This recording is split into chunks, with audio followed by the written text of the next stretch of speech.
She was standing at his door with her suitcase when his mother opened it instead. Not him. His mother. Zara didn't move. She couldn't. The woman standing in the doorway of Hyun-woo's apartment was small, elegantly dressed, and looking at her the way people look at something they've never seen before and already decided they don't want. "Who are you?" the woman asked in Korean. Zara understood enough to feel the coldness in it. She opened her mouth, and then Hyun-woo appeared behind his mother, his face draining of color so fast she thought he was going to faint. His eyes shot from her to his mother, then back to her, and in that single second, she understood everything she hadn't understood in 8 months. He had never told his mother she existed. Not her name. Not her face. Not one single word. "Hyun-woo," Zara said quietly. Just his name. Just the one word. But the way she said it made him flinch like she'd hit him. "Zara," he started. "Don't." She picked up her suitcase, turned around, and walked back to the elevator without letting him see her cry. If you've ever loved someone who was ashamed of you, stay with me. Because this story doesn't end where you think it does, Let me go back to the beginning, because you need to understand who Zara was before Hyun-woo, and what she was willing to become because of him, and why that is the most dangerous thing a woman can do. Zara Mensah was 28 years old, Ghanaian born, Seoul raised since 16, and fluent in 3 languages. She worked as a senior translator at a cultural exchange firm in Mapogu, which is exactly the kind of job that sounds impressive at dinner parties and pays moderately enough that you're always one unexpected expense away from stress. She had a good life. Structured. Intentional. She cooked on Sundays, called her mother every Thursday, and had not been in a relationship in 2 years because the last one left her with trust issues she was still paying a therapist to untangle. She met Hyun-woo on a Tuesday in March, in a coffee shop on the corner of her street, when he spilled his Americano on her translation notes and spent 15 minutes apologizing in a way that was so genuinely mortified it was almost funny. "I'll pay for everything," he said. "The notes, the coffee, your time." "You can't pay for my time," Zara said. "I'm billing a client right now." He laughed. Not a polite laugh. A real one, surprised out of him, and something about that, the realness of it, made her look at him properly for the first time. Park Hyun-woo was 31, a structural engineer at a mid-sized firm, the only son of a widow who had worked herself to near collapse to put him through university, and a man who, she would later understand, had been carrying the weight of his mother's expectations so long he'd forgotten what his own felt like. But that Tuesday, he was just a man with coffee-stained hands and a smile that did something inconvenient to her chest. They exchanged numbers because he insisted on replacing her notes. He texted that evening, formal, overly polite, asking if the documents had been salvageable. She told him yes, 2 were ruined. He sent a grocery delivery to her office the next morning with a note that said "I'm still sorry. Hyun-woo, not flowers. Groceries." Because she had mentioned, offhandedly, that she'd skipped dinner. Zara sat with those groceries for a long time. Then she called him. The first 3 months were easy in the way that beginnings always are, before reality settles in and you have to decide if you're choosing the person or just the feeling. They moved through Seoul in their own quiet orbit. Street food in Hongdae. Long walks along the Han River where he would point out load-bearing structures on bridges and she would pretend to care about tensile strength because the way his face changed when he talked about things he loved was worth the architectural lecture. He cooked for her on weekends, not well, but with effort, which she had long ago decided was better than talent without it. He made her feel safe. That was the thing. After everything she had been through, after learning to build walls so high she sometimes forgot they were there, Hyun-woo moved so gently around her that the walls just stopped making sense. She fell in love with him somewhere between month 2 and month 3, on an evening when the power went out in her apartment and he sat on her kitchen floor with a flashlight reading aloud from the only book she had in Korean, a children's story about a tiger who wanted to become human, doing all the voices, making her laugh until her sides hurt. She fell in love with him, and she told no one, because loving someone before you know if they love you back is the most vulnerable position a person can be in. He told her first. They were on her couch, her legs across his lap, and he said it so quietly she almost missed it. Zara. I really like you, Zara understated. Korean style. But his hands on her ankles had stilled completely, waiting. I like you too, she said. Quite a lot. He exhaled like he'd been holding his breath for weeks. She had no idea she was already living inside a secret. CTA, if this is already pulling you in, make sure you're subscribed. This story is about to take a turn that will wreck you. Month 4 was when the small things started. She noticed them the way you notice a crack in the ceiling. Once you see it, you can't stop seeing it. The first time, they were in Sinchon, walking, and ran into 2 of his coworkers. Hyun-woo's hand, which had been in hers, dropped before she could register it had moved. He introduced her as, my friend, she smiled. Said nothing. Filed it. The second time, she asked to meet his mother. Just casually, the way you do at 8 months, the way you ask about the people who made the person you love. He changed the subject so smoothly she almost didn't catch it. Almost. The third time, she saw his phone light up with a message from his mother, and watched him tilt the screen away from her. Not hide it. Just tilt it. Like a reflex. Is everything okay with your mom? Zara asked. She's fine, he said. Too quickly. She worries. You know how mothers are. Zara knew exactly how mothers were. Her own mother had asked about Hyun-woo 3 times in their last 2 Thursday calls. She had a photo of him saved on her phone. She was not a secret. That night, lying next to him in the dark, Zara made a decision. She would ask him directly. Adult to adult. Because she was a woman who had done the painful work of learning to say hard things instead of swallowing them. Hyun-woo. She turned to face him. Have you told your mother about me? Silence. Not a short silence. Not a thinking silence. The kind of silence that is itself the answer. I was planning to, he said finally. At 8 months. It's complicated. With her. She has expectations about. About what? Zara kept her voice even. About who you date? About family. About the future. She's traditional. Traditional, Zara repeated. The words sat between them like something with teeth. Zara. I'm not asking you to marry me, Hyun-woo. I'm asking if your mother knows I exist. Another silence. Shorter this time. But in some ways, worse. Not yet, he said. She turned back to the ceiling. Okay, she said. She didn't sleep.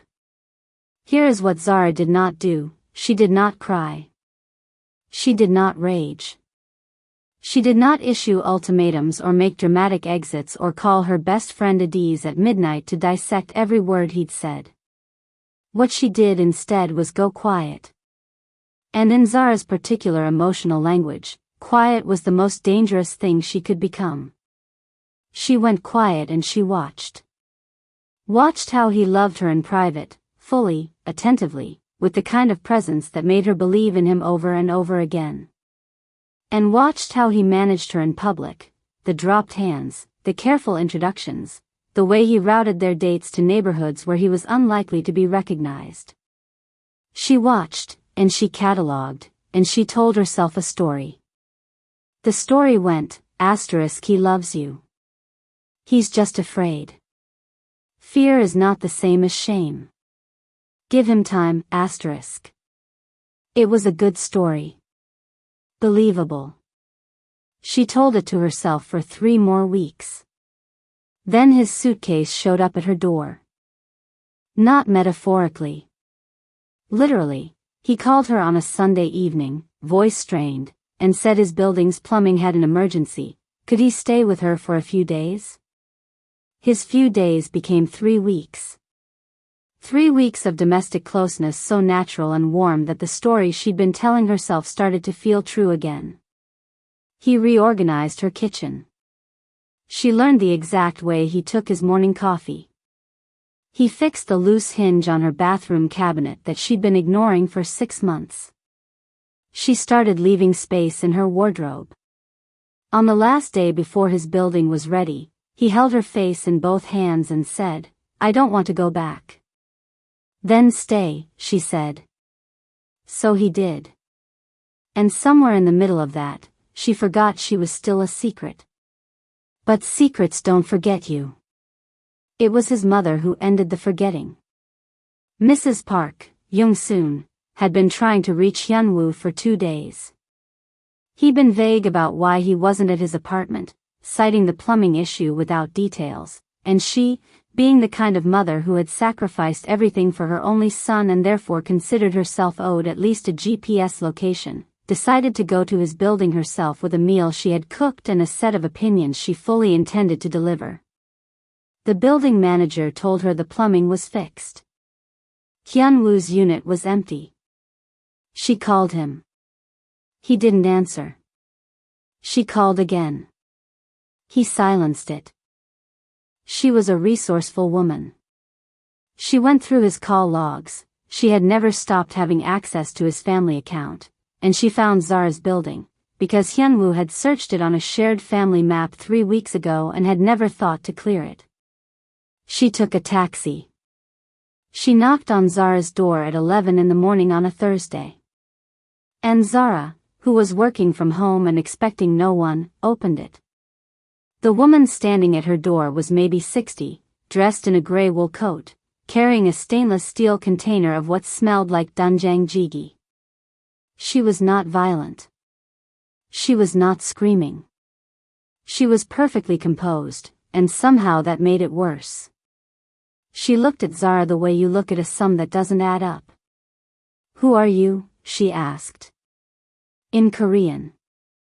And Zara, who spoke Korean, who had lived in this country for 12 years, who had translated the language in her sleep, understood every syllable. "I'm Zara," she said, in Korean. "Hyun-woo is inside. Please come in." She didn't know why she said that. Please come in. She would think about it later. Maybe because she was raised with grace. Maybe because part of her, the part that had been waiting for this confrontation for months, decided that if it was finally happening, she would not flinch. Mrs. Park walked in slowly, looking around the apartment with the systematic attention of a woman conducting an investigation. The second toothbrush. The men's jacket on the hook. The 2 coffee mugs on the drying rack. Hyun-woo came out of the bedroom in a t-shirt with his phone in his hand, saw his mother, and stopped. The room did not explode. That was the strange thing. No one shouted. No one moved dramatically. It was utterly quiet for almost 10 seconds while Hyun-woo and his mother looked at each other and communicated in the way that parents and only children sometimes do, whole paragraphs in a glance. Then Mrs. Park set her steel container on the kitchen counter, turned to Zara, and said, in measured, deliberate Korean, "How long?" Not a question. A demand. 8 months, Zara said. Mrs. Park turned back to Hyun-woo. 8 months, she said. He said nothing. 8 months, she said again, softly, and something in her voice cracked like ice under weight, and you couldn't say one word to me. Iyama. Was it because of her, or because of me? The question landed in the room like something thrown. Zara looked at Hyun-woo. He was looking at the floor. That's when she knew. It wasn't just the culture. It wasn't just the tradition. It wasn't just the expectations. It was that he had looked at what his mother would say and looked at what he felt for Zara, and he had chosen, over and over again, to keep those two things from ever touching. Not to protect his mother. To protect himself from having to choose, I need to get some air, Zara said. She put on her shoes, took her keys, and walked out. Left the two of them in her apartment, because her dignity required space to breathe. She sat on the steps outside her building for 40 minutes. Called Adiz. Didn't say anything when she picked up, just breathed, and Adiz, who knew her better than anyone, said, "I'm here. Talk when you're ready." She was not ready. But she talked anyway. He never told her, Zara said. 8 months, Adiz. She came here and saw me for the first time. "Oh, baby." She asked him if it was because of me or because of her. Zara's voice was steady. She was proud of that. And he didn't answer. "What do you want to do?" And Zara sat with that question. What did she want? Not what was sensible. Not what was safe. What did she, Zara Mensah, 28 years old, woman who had rebuilt herself from the inside out, want? "I want him to choose," she said. "Then go back up there and make him. Don't leave now. The moment she walks back through that door is going to change everything." Make sure you've liked this video. It helps this story reach someone who needs it. She came back after 47 minutes. Mrs. Park was sitting on the couch. Hyun-woo was standing by the window. The steel container was still on the counter, untouched. The apartment felt like the aftermath of something, though she had missed whatever the something was. Zara stood in the middle of the room. "I'm not going to pretend I didn't hear what I heard," she said. "Or that I haven't been watching what I've been watching for the past few months. So I'm going to say one thing, and then I'd like everyone in this room to be honest." She looked at Hyun-woo. "Did you intend to ever tell your mother about me, or was I always going to be the person you loved in the dark?" His jaw tightened. "That's not fair. Did you intend to?" Yes.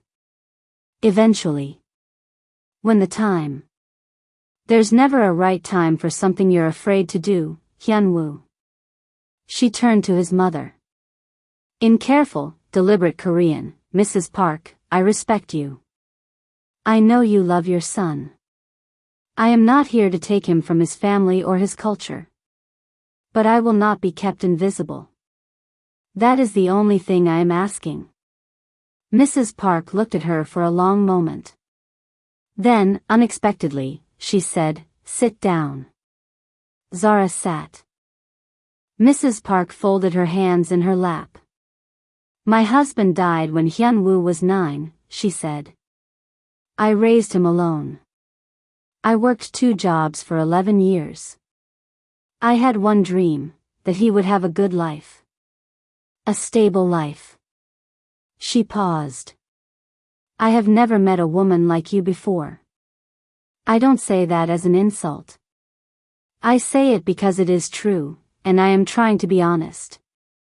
"I appreciate that," Zara said. "I have questions. I'll answer them." Hyun-woo made a sound from by the window, something between relief and panic, and both women ignored him. This was, Zara would later tell Adiz, the most surreal 40 minutes of her life.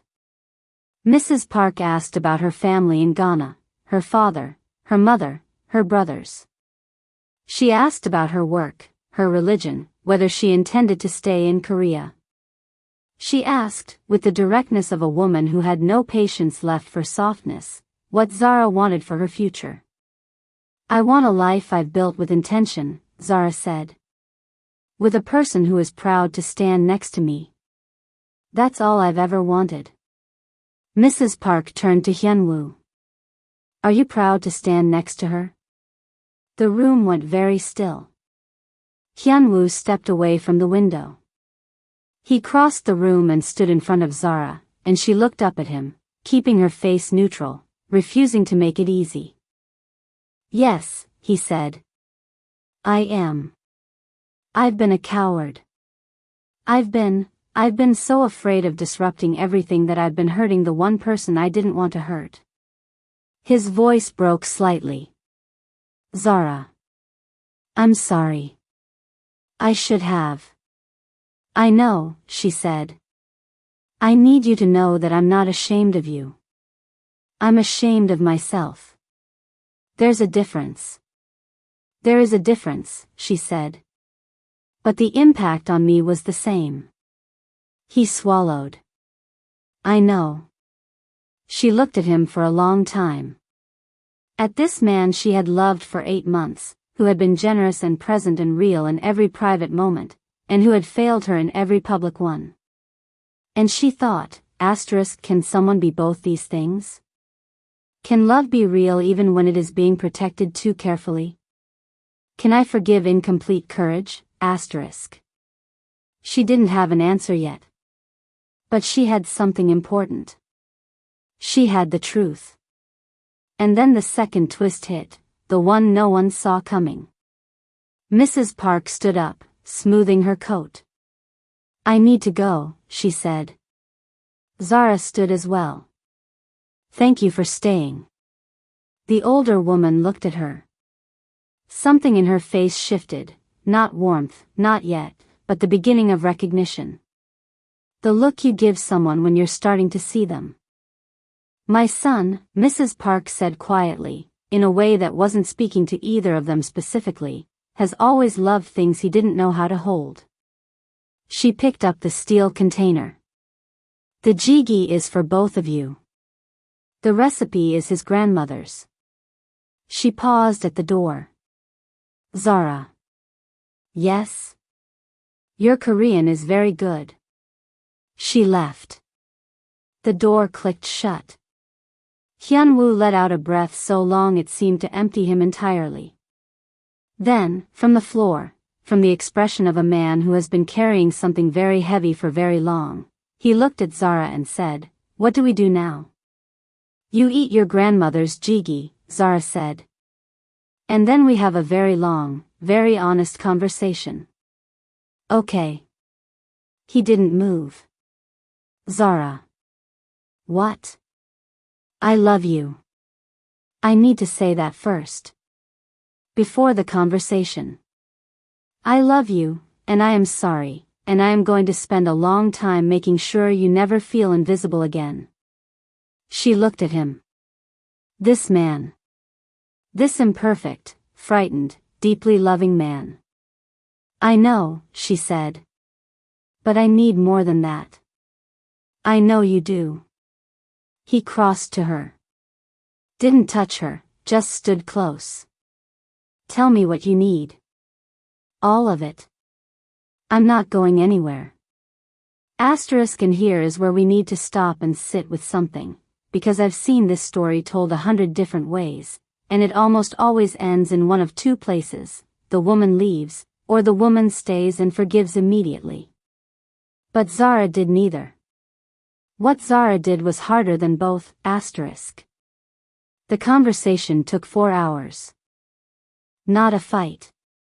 A conversation, the kind that strips paint, that makes you say things you've been holding so long they've calcified. Zara told him about every moment she had felt reduced. The dropped hand in Sinshin. That had landed in her chest like a slap. The nights she had talked herself out of her own doubt because she loved him, and love, she had been taught, required generosity. "You taught me to silence myself," she said. Not with accusation. With clarity. "I'm not blaming you for all of it. Some of it I did to myself. But I want you to understand, every time I chose not to say something because I was afraid of your comfort, I was making myself smaller. And I'm a person who has worked very hard to stop making herself smaller. He listened. He didn't defend himself. He asked questions, and when her answers were painful, he didn't look away. That was the thing about Hyun-woo. When he was present, he was fully present. It was only in the spaces between them, in the world outside this apartment, in his mother's imagined gaze, that he lost himself. My father, he said eventually, before he died, he used to say that a man's responsibility is to protect the peace of the people he loves. Keep everything stable. Don't disturb the surface. He looked at his hands. I thought hiding you was protecting the peace. My mother's peace. Our peace. I didn't understand that I was destroying the one thing that actually needed protecting. Which was your trust in me. Zara closed her eyes. Yeah, she said. That's right. She did not forgive him that night. She was honest about that too, told him that forgiveness wasn't something she could perform on demand, and that she needed time to decide what she was deciding. She needed to know if this was a man who had made a prolonged mistake and understood it, or a man who would make the same mistake differently the next time fear arrived. He moved back to his apartment. Not because she sent him away. Because he offered, and because she let him. For 2 weeks, they were something undefined. They talked every day, not carefully, not lightly, but with the rawness of people who had decided to stop curating themselves for each other. He told her things about his childhood she hadn't known. She told him things about her last relationship, the one before him, the one that had taught her to make her walls so high, that she'd never told anyone in Seoul. At the end of the second week, Hyun-woo's mother called Zara. Not Hyun-woo. Zara. Directly. I'd like to have dinner, Mrs. Park said. If you're willing. Zara was quiet for a moment. Then, just the two of us? A pause. Yes. I think that would be better. They met at a restaurant in Yongsan. Mrs. Park arrived first, already seated. She had ordered banchan. She stood when Zara came in, and that gesture, standing, undid something in Zara's chest she hadn't expected. They talked for 3 hours. Mrs. Park was not a soft woman. She didn't apologize easily or explain herself extensively. But she was honest in the way that people from harder lives sometimes are, stripped of pretense by necessity. She talked about her fears. About watching Korean culture change around her and not always knowing which parts of her values to hold and which to release. About the moment, sitting in Zara's living room, when she had watched her son's face as he looked at this woman, and understood that this was not a passing thing. He has never looked at anyone the way he looks at you, Mrs. Park said. I noticed before I was ready to accept it. Why are you telling me this? Zara asked. Because you deserve to know that the problem was never you, she said. The problem was my son's fear. And my own. She picked up her chopsticks. I am still adjusting. I will not pretend otherwise. But I am adjusting. Zara looked at this woman, this complicated, proud, slowly opening woman, and thought about all the ways love could be difficult. About how people were not villains just because they caused pain. About how sometimes the most important thing wasn't a perfect person but a person who was genuinely trying. Thank you, Zara said. For being honest. Thank you for not running, Mrs. Park said. Many would have. I almost did. I know. The older woman looked at her steadily. I'm glad you didn't. CTA, we're almost at the end. If you've made it this far, you already know this story is different. Share it with someone who needs to hear it, The link is right below. Zara called Hyun-woo that evening from the restaurant parking lot, sitting in her car, the city lights doing what city lights do when you're feeling too much to contain it. "Your mother and I had dinner," she said. A long silence. "How did it go?" "It went." She paused. "She stood up when I came in." He didn't say anything. But she heard the breath he took. Hyun-woo. "Yeah. I'm not asking you to be fearless. I know fear doesn't just disappear. But I need it to be my fear too. I need us to face the hard things together, not have you carry them alone and then protect me from the weight by making me disappear." "I understand," he said. "I do.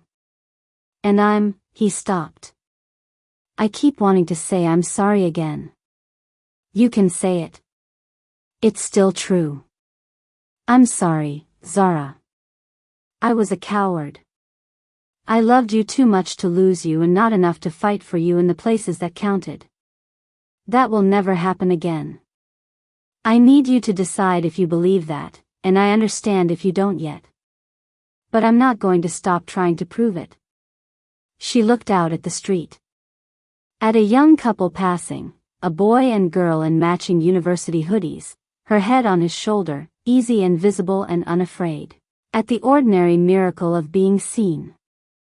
"Come pick me up," Zara said. "Now?" "Right now." He was there in 22 minutes. She watched him pull up and get out of the car, and he looked at her with the particular expression of a man who is not sure what he's walking toward but has decided it doesn't matter, he's walking toward it anyway. She met him halfway. "I'm not fully there yet," she said, when he reached her. "I want you to know that. But I'm choosing to try."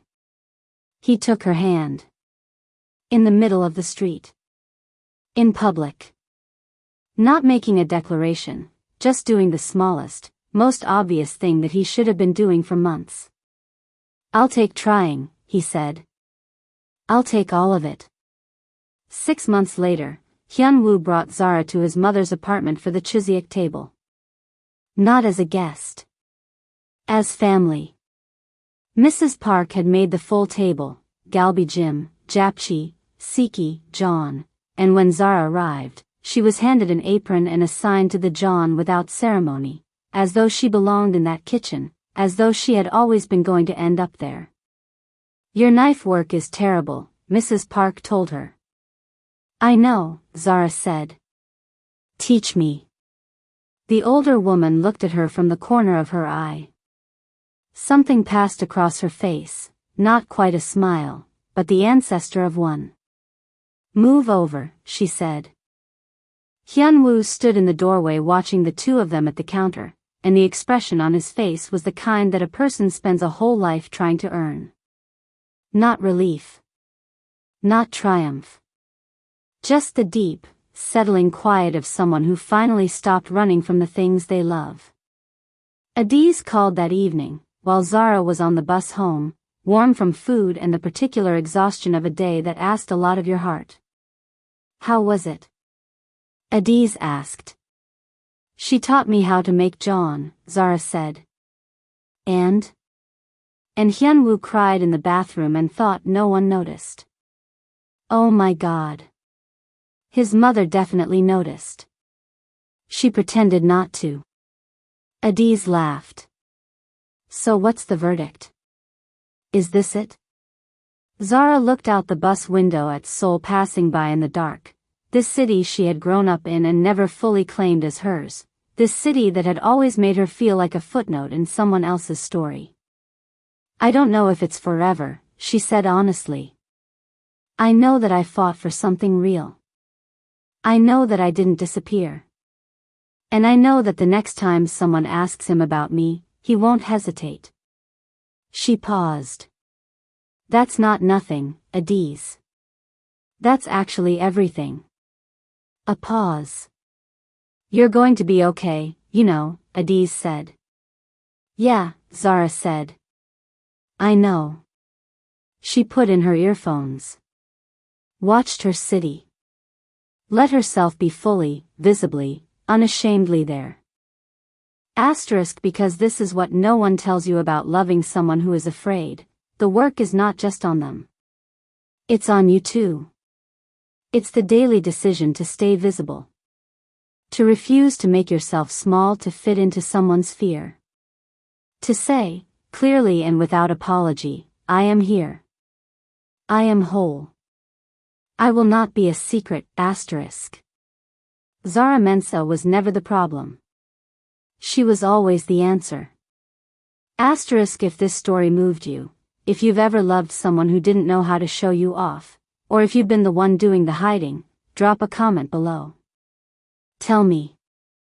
I want to hear it, asterisk. Asterisk and if you want more stories like this one, real, honest, and built for women who refuse to disappear, subscribe. Because the next one is already waiting for you, asterisk.